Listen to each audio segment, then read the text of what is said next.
히스토그램에 대해서 이야기해 보겠습니다. 자, 히스토그램이란 무엇이냐? 표보다 그림이 잘 보일 때 이렇게 나와 있죠. 그래서 여기 왼쪽에 뭐가 있냐면 도수 분포표가 있어요. 도수 분포표. 그런데 이 도수 분포표를 그대로 그림으로 나타낸 것을 히스토그램 이렇게 얘기합니다.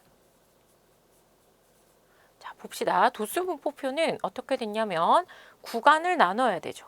여기 히스토그램에도 연령대별 인구수가 이렇게 구간이 나뉘어져 있습니다. 그 다음에 어떻게 되냐면 여기에 도수가 나와 있죠. 그래서 세로에 이렇게 보면 도수를 또 확인할 수가 있어요. 그러니까 도수 분포표에서 나오는 거 그대로 히스토그램에 옮겨져 있습니다. 여기에 계급의 크기도 나와 있고 계급의 개수도 나와 있고 왼쪽으로 보면 도수까지 확인할 수 있습니다. 그래서 표보다 그림이 더 잘 보일 때는 도수 분포표 대신에 히스토그램을 확인해서 우리가 자료를 더 한눈에 쉽게 알아볼 수 있습니다. 자, 이거 할 때 여러분들이 많이 질문합니다. 막대 그래프예요? 이렇게 물어보는 친구들이 많아요. 그러면 우리 막대 그래프 한번 생각해 볼까요?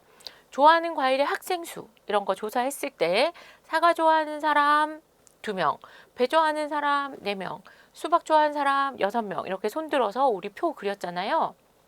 그런데 막대 그래프는 내가 수박을 좋아하는 거랑 여기 배 좋아하는 거랑 상관없죠. 그래서 이렇게 띄어서 그리면 됩니다. 그런데 히스토그램은 어때요? 도수 분포표 생각해보면 나이가 뚝뚝 끊어질 수 있어요? 안 되겠죠. 그래서 10세 이상부터 20세 미만, 20세 이상에서 30세 미만 이렇게 쭉 연결이 돼야 되잖아요. 그래서 히스토그램은 절대 막대 그래프처럼 떨어지지 않고 쫙 붙여서 연속된 자료의 도수를 나타내 주는 게 특징입니다.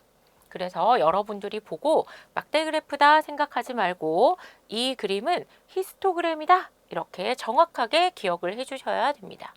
자, 히스토그램 어떻게 그리는지 다시 한 번 더 확인해 보도록 하겠습니다.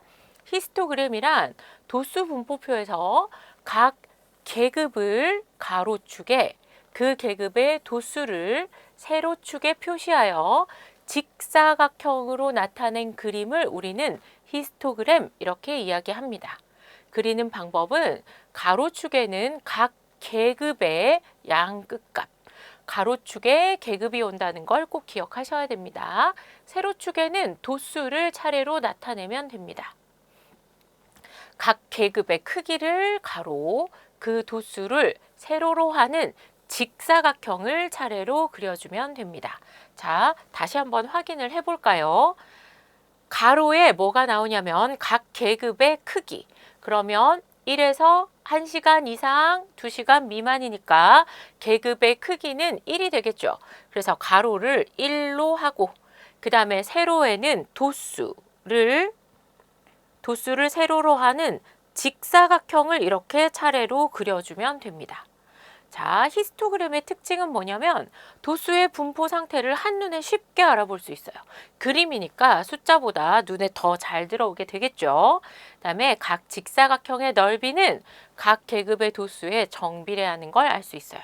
이 직사각형의 넓이는 직사각형이니까 계급의 크기 곱하기 계급의 도수, 가로 곱하기 세로 계산해주면 되겠죠.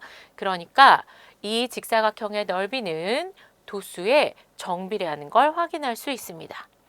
이 직사각형의 넓이를 다 더하면 어떻게 될까요? 그러면 계급의 크기 곱하기 도수 더하기 또 이 계급의 크기 곱하기 이 계급의 도수, 그러니까 각 계급의 도수를 모두 합한 다음에 계급의 크기를 한 번에 곱해주면 이 직사각형의 넓이의 합을 구할 수 있겠습니다. 히스토그램에서 다시 확인해 봅시다. 가로의 길이는 무엇을 표시하냐?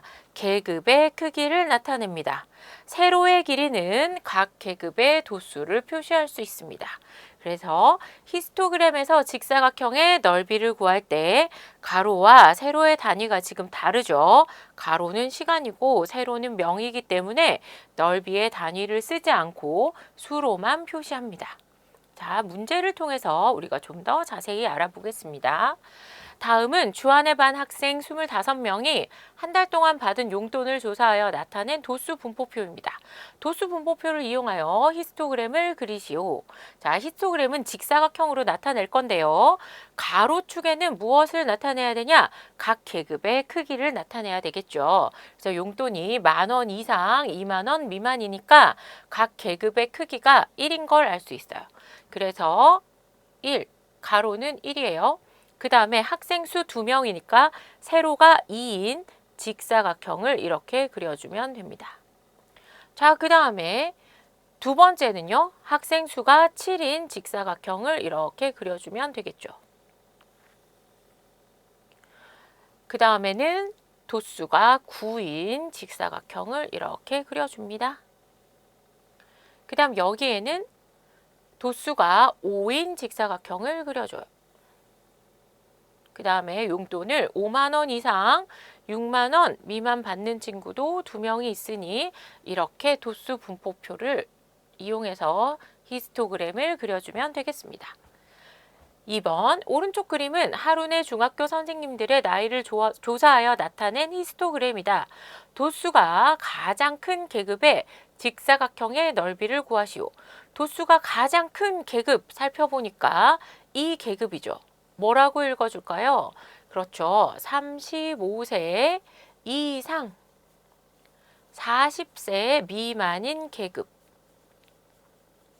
그러면 이 계급의 직사각형의 넓이를 구하려면 가로가 뭐가 되냐면 계급의 크기가 됩니다. 그죠? 그럼 계급의 크기는 어떻게 구한다 그랬죠? 그쵸. 계급의 양 끝에 있는 두 수의 차가 계급의 크기가 되기 때문에 5세가 됩니다. 가로는 5. 그 다음에 세로는 뭐가 되냐면 이때 도수가 모두 11명이잖아요. 그래서 가로 곱하기 세로를 하는데 두 개의 단위가 다르기 때문에 단위는 쓰지 않는다. 그래서 가로 곱하기 세로 55가 되는 걸 확인할 수 있습니다. 직사각형의 넓이는 55입니다.